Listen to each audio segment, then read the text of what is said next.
Hello friends, welcome to my YouTube channel top SSC GK में। तो friends, आज के इस वीडियो के अंदर हम बात करने वाले हैं कि जो आपकी एसएससी जीडी के जो नई भर्ती आने वाले 24 नवंबर 2023 से, जिसका ऑफिशियल नोटिफिकेशन जारी कर दिया जाएगा और आपको बता दिया जाएगा कि भाई कितनी वैकेंसीज आने वाली है।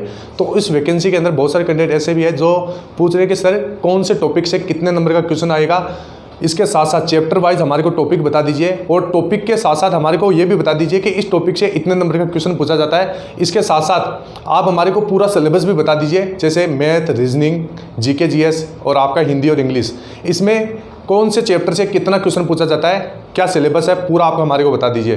तो फ्रेंड्स, आज के इस वीडियो के अंदर मैं आपको यही बताने वाला हूँ कि जो आपका हाल ही में एग्जाम हुआ है एसएससी जीडी का जो 2022 का, उसके अंदर आपका जितने भी शिफ्ट यानी 76 शिफ्ट में जो आपका एग्जाम हुआ है, इसके अंदर आपका मैंने यहाँ पर इस वीडियो के अंदर जैसे रीजनिंग, मैथ, जीके, जीएस और हिंदी, इन सभी के क्वेश्चनों का एनालिसिस किया और देखा कि कौन से चैप्टर से कितना क्वेश्चन पूछा जा रहा है। तो मैं यहाँ पर आपको पीपीटी के माध्यम से बताने वाला हूँ, तो ध्यान से देखिएगा और आप समझने की कोशिश कीजिएगा। तो यहाँ पर सबसे पहले देख सकते हैं रीजनिंग का सिलेबस क्या रहने वाला है। तो यहाँ पर friends, total number of question की बात करें तो यहाँ पर 76 शिफ्ट, यानी रीजनिंग के अंदर 76 शिफ्ट था और 76 शिफ्ट को अगर 20 से गुणा करें, यानी आप सभी को पता है रीजनिंग का 20 क्वेश्चन पूछा जाता है और टोटल आपकी 76 शिफ्ट थी। तो अगर इनको 20 से गुणा करें तो यहाँ पर 1520 क्वेश्चन टोटल रीजनिंग के यहाँ पर इसके अंदर है। अब यहाँ पर हमने क्या देखा कि जैसे आपका वर्बल रीजनिंग है, वर्बल रीजनिंग के अंदर से आपका जैसे कोडिंग और डिकोडिंग है, इसके अंदर से टोटल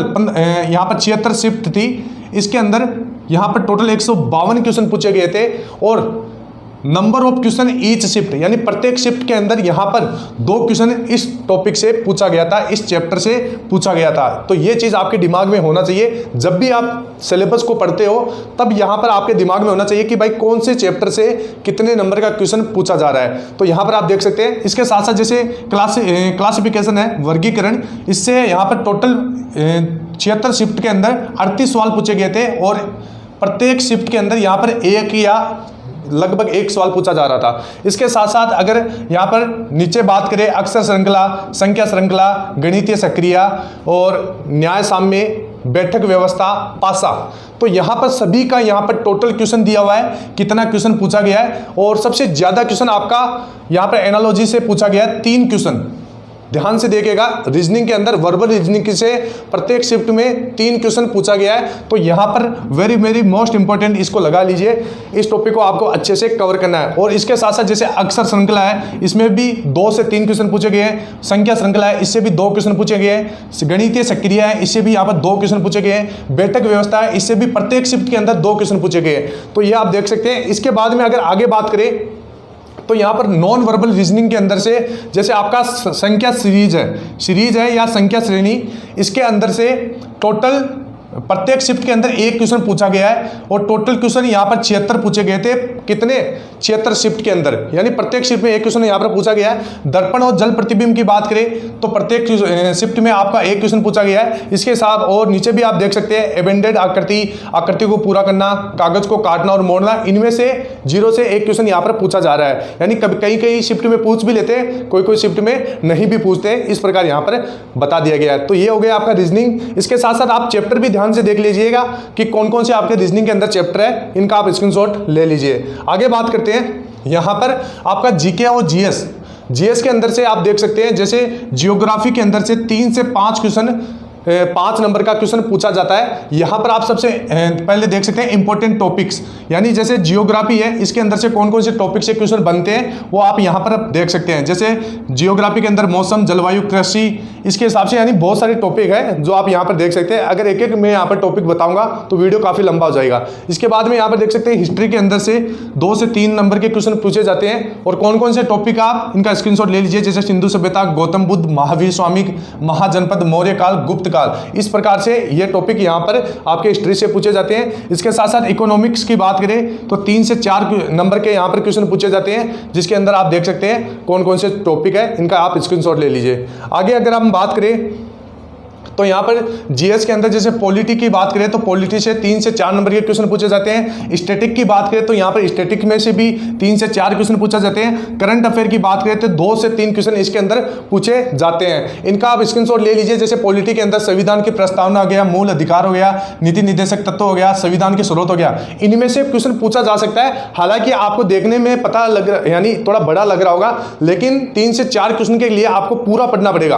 तो अगर आप अभी से तैयारी करोगे, फरवरी मार्च में आपका एग्जाम है, अभी से आप एक एक टॉपिक को पढ़ना शुरू करोगे तो आपका सिलेबस पूरा हो जाएगा, रिवीजन भी आपका लग जाएगा। इसके साथ साथ कोई भी टॉपिक आपका यहाँ पर नहीं छूटने वाला है। तो इस चीज़ का आपको ध्यान में रखना है, स्क्रीनशॉट ले लीजिएगा। साथ के साथ आगे अगर जीके जीएस में देखें तो बायोलॉजी के अंदर से यहाँ पर बायोलॉजी, केमिस्ट्री, फिजिक्स, इनमें से भी आप देख सकते हैं बायोलॉजी से दो नंबर का क्वेश्चन पूछा जाता है, केमिस्ट्री से 1 नंबर का, फिजिक्स से 1 नंबर का। लेकिन इन 2 नंबर 1 नंबर के लिए आपको सारे टॉपिक पढ़ने पड़ेंगे। जो यहाँ पर आप देख सकते हैं इंपॉर्टेंट टॉपिक मैंने यहाँ पर आपको लिखा दिए, कौन कौन से टॉपिक से ज़्यादा क्वेश्चन पूछे जाते हैं, आप स्क्रीनशॉट ले लीजिएगा। आगे हम यहाँ पर बात करते हैं, जैसे हिंदी है आपका, तो हिंदी के अंदर जैसे आप देख सकते हैं चैप्टर कौन कौन से, जैसे पर्यायवाची शब्द हो गया, विलोम शब्द हो गया, मुहावरे, लोकोक्तियाँ, वर्तनी, शुद्ध शब्द, संज्ञा, सर्वनाम, क्रिया विशेषण और अव्यय वाक्यांशों के लिए 1 शब्द। तो यहाँ पर सबसे ज़्यादा देखें तो वाक्यांशों के लिए 1 शब्द में से आपको देख सकते हैं 2 से 3 नंबर के 2 से 3 क्वेश्चन प्रत्येक शिफ्ट में यहाँ पर आपको पूछे जा रहे हैं। इसके साथ साथ मुहावरे और लोकोक्तियाँ, ये आपका मोस्ट इंपॉर्टेंट हो गया। यहाँ से भी 2 से 3 क्वेश्चन पूछे जा रहे हैं प्रत्येक शिफ्ट में से। तो यहाँ पर सभी टॉपिक आपके इंपॉर्टेंट है, सभी में से 1 से 2 क्वेश्चन पूछे ही जा रहे हैं। ये आप स्क्रीनशॉट लेके रख लीजिएगा। आप जब भी आप तैयारी करें तो आपको पता होना चाहिए। इसके बाद में आगे ध्यान से देखिए, आपका हिंदी के अंदर जैसे वाक्य त्रुटि हो गया, रिक्त स्थान हो गया। रिक्त स्थान इंपॉर्टेंट है आपका, इसमें से आपका 2 से 3 क्वेश्चन पूछा जाता है। और इसके साथ साथ गद्यांश गद्यांश हो गया, इनको आपको समझने की जरूरत है। इसमें से भी 5 क्वेश्चन प्रत्येक शिफ्ट में पूछे जाते हैं। तो ये आप देख सकते हैं, स्क्रीनशॉट ले लीजिए सभी का। आगे यहाँ पर बात करते हैं मैथमेटिक्स। तो मैथमेटिक्स में भी आप देख लीजिए, यहाँ पर प्रतिशत हो गया, लाभ हानि, बट्टा, समय, चाल, दूरी, समय और कार्य, अनुपात और क्षेत्रमिति। तो प्रत्येक शिफ्ट में आप देख सकते हैं प्रतिशत से आपका 3 से 4 क्वेश्चन पूछा जा रहा है। लाभ हानि की बात करें तो 3 से 4 क्वेश्चन, बट्टे की बात करें यानी डिस्काउंट की बात करें तो 2 से 3 क्वेश्चन। इसके साथ साथ समय, चाल, दूरी से भी 3 से 4 क्वेश्चन। इस प्रकार देख सकते हैं प्रत्येक शिफ्ट के अंदर इस प्रकार आपके 3 से 4 क्वेश्चन तो पूछे ही जा रहे हैं। तो स्क्रीनशॉट ले लीजिए। इसके बाद में यहाँ पर देखिए तो आपका एवरेज, औसत में से आपका 1 से 2 क्वेश्चन पूछा जा रहा है। चक्रवृद्धि ब्याज और साधारण ब्याज, इसमें भी आपका 1 से 2 क्वेश्चन पूछा जा रहा है। संख्या पद्धति हो गया, मिश्रण, सरलीकरण, नाव एवं धारा। तो ये आप स्क्रीनशॉट ले लीजिएगा, आप अपने पास रखिए। जब भी आप अपना जैसे मैथ का प्रैक्टिस सेट लगाते हैं, जैसे रीजनिंग का लगाते हैं, तो आपको दिमाग में होना चाहिए कि किस टॉपिक पे आपको ज़्यादा ध्यान देने की ज़रूरत है। तो ध्यान से देखिएगा। तो ये आप हो गए आपके सारे टॉपिक, जैसे मैथ, रीजनिंग, जीके, जीएस और हिंदी। इसमें से कितने नंबर के क्वेश्चन पूछे जाते हैं, कौन से टॉपिक से पूछे जाते हैं, ये मैंने आपको बता दिया। आई होप आपने स्क्रीनशॉट भी ले लिया होगा। तो फ्रेंड्स, इस प्रकार आपको पढ़ना है, आपको ध्यान में रखना है कि कौन से टॉपिक से कितना क्वेश्चन पूछा जा रहा है। इस प्रकार अगर आप तैयारी करोगे तो आपका सिलेक्शन कोई भी नहीं रोक पाएगा।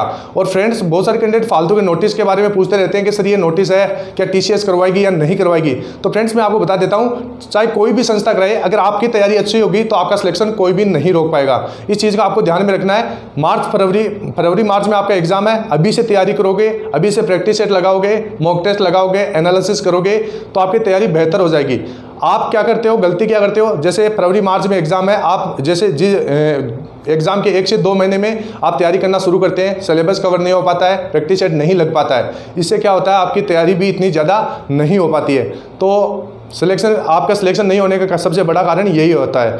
तो आपके पास समय ज़्यादा से ज़्यादा है, आपको जो मैंने बातें बताई है इस वीडियो के अंदर, उनके ऊपर आपको गौर करना है और तैयारी को अभी से शुरू कर देना है। तो फ्रेंड्स, फिर मिलते हैं नेक्स्ट वीडियो में। तब तक के लिए जय हिंद, जय भारत, वंदे मातरम।